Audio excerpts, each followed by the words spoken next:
Hey man, welcome back to Man Time. Today's episode, we are still doing subflooring.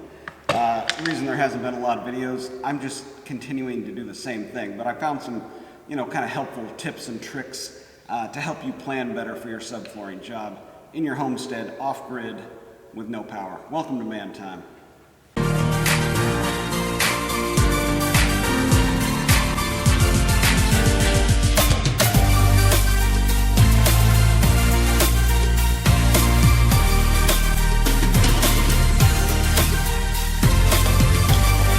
If you missed that last video, check that out. I'm actually laying down the subflooring on the second floor. I built this whole mezzanine system out of all steel, and now I'm coming through with 3/4 inch tongue and groove plywood that's got a clear 2-foot span.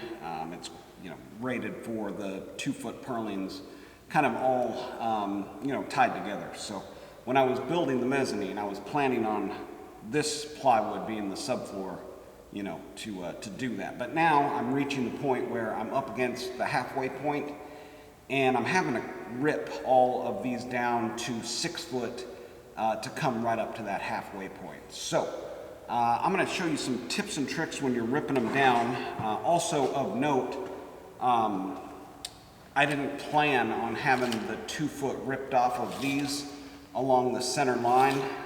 You've got 8-foot sections, and I'm spanning across 60 feet, right? So the math doesn't work out.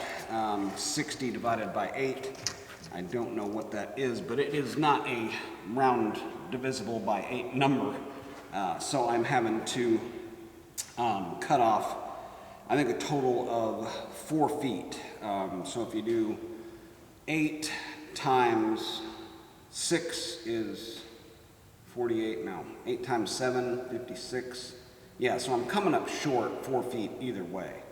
So I'm either going to have to cut down 4 foot.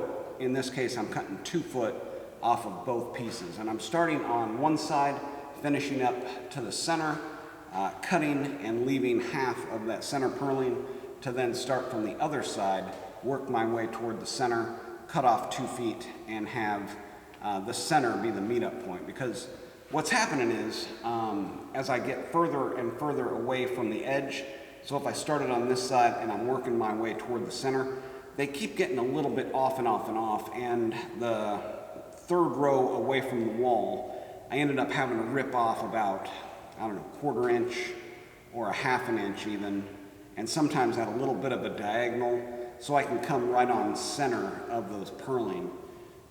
So it's interesting. So I'm coming up short on the plywood. I'm going to have to make another run, and that's just one thing to note. If your number that you're spanning is not divisible by the length of the actual plywood or subfloor that you're using, you're going to have to plan for that additional. Now, in cutting these, what I am doing here, so I need exactly 6 1/4. 6 foot should have been the number, but I'm going to 6 1/4, or just there under, to make that halfway point. And I'm using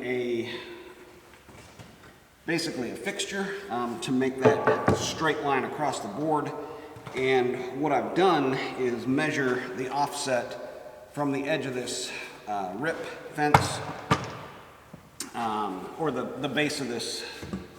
The base of the saw, and offsetting by that amount. So I'm coming over here, I'm measuring 6 1/4 as a reference point, and then I'm offsetting it back. It's 1 inch and 3/16. So it comes out to 71 1/16. So I'll just take you through how to make your cuts first time, every time right. It does take some amount of concentration to make sure that you're doing each step correctly every single time. Of course, some hold downs. I've got a twisted up piece of treated wood which is not the best, but it does do the job. I've kind of found the least twisted side of it to get a straight cut. And then of course, after you get done cutting that first piece, you want to measure what you just cut and make sure that you are in fact, yes, 6 1/4, and then on the other side, yes, 6 1/4. And I just did like 6 1/4 or just a little under is fine. Man, the echo in this building. So line up your fixture, piece of twisted plywood, against your mark that is going to be offset. Inside, taking into account the offset for your tool. And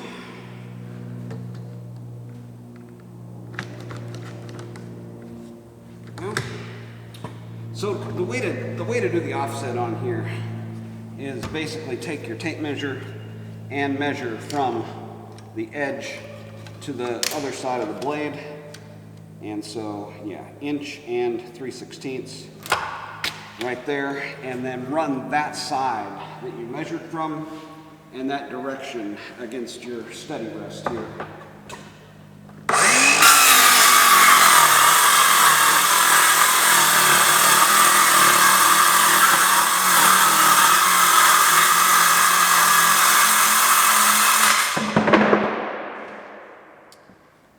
Okay.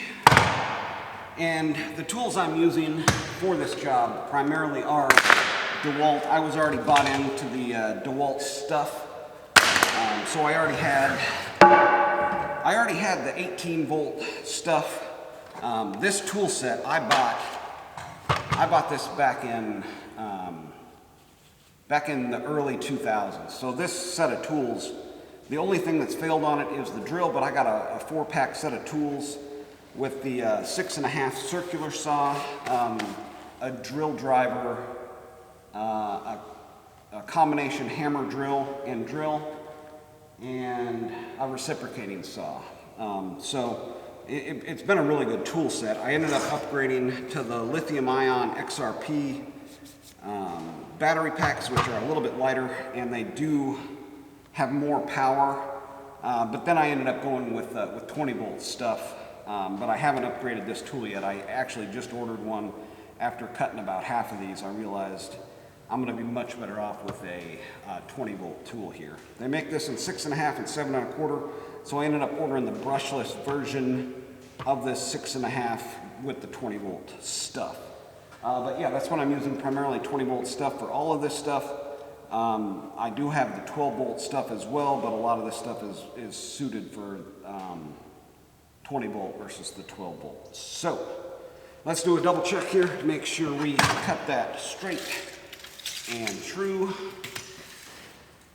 6 1/4 or 1/16 under that. 6 1/4 right at. Okay. And I've just got all my end cuts down here. So I've got a few more to cut, and then I am going to be back up in the rafters. It's pretty nice this time of year, finally getting some weather where I'm not just cooking up there at 90 degrees, you know? So, all right. Well, that's going to do it for today on Man Time. If you like this type of stuff, make sure you give it a thumbs up, a like, subscribe if you would, and whatever you do, get out there, have you some man time too.